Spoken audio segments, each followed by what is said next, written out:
Padres, al honrar nuestros padres, estamos alargando el tiempo de vida para estar en esta tierra. Amén. Entre más desobedientes empezamos a parecer con nuestros padres, ¿verdad? Es por eso de que hay tantas causas de muertes en estos tiempos, porque hay jóvenes el cual se han desapartado de los padres, jóvenes que se han descarriado, no han tomado el consejo del Padre para poder ir a disfrutar lo que el mundo da.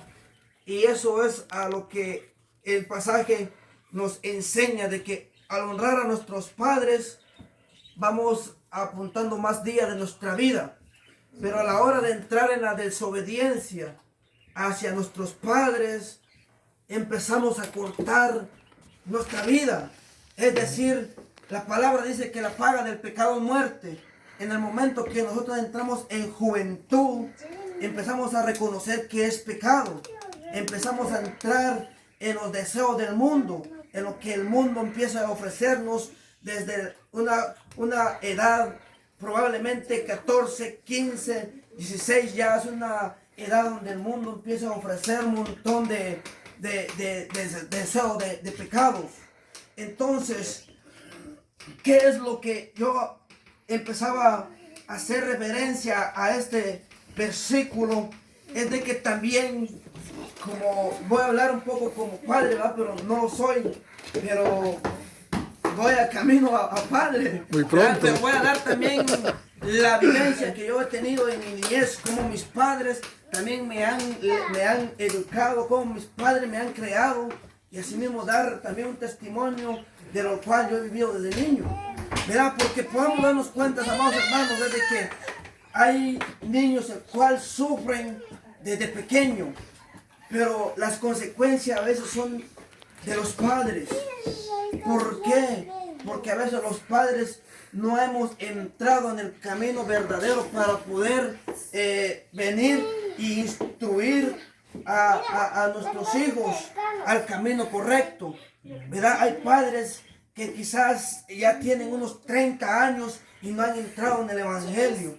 Entonces, ¿cómo ellos podrán crear a sus hijos al camino verdadero si ellos no han reconocido el verdadero camino?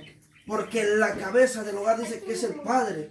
Y si el padre sigue el camino de Jesucristo, tarde o temprano, los hijos van a tener que llegar al camino de Jesucristo. Amén. Amén. Gloria al Señor.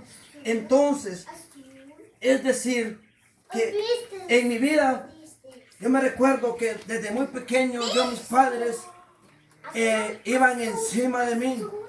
Yo me acuerdo en los tiempos de mi juventud, en mis tiempos de mi niñez, mis padres era como una obligación o como un deber ir a la iglesia.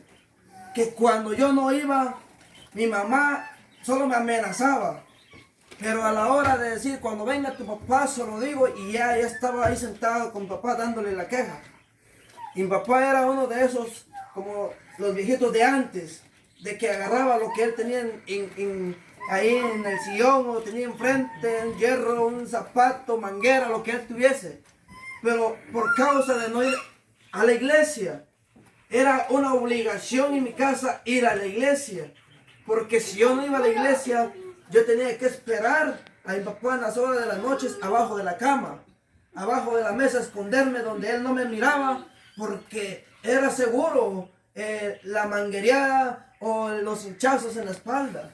¿Verdad? ¿Por qué? Porque él decía que el mejor camino a seguir es el de Jesús.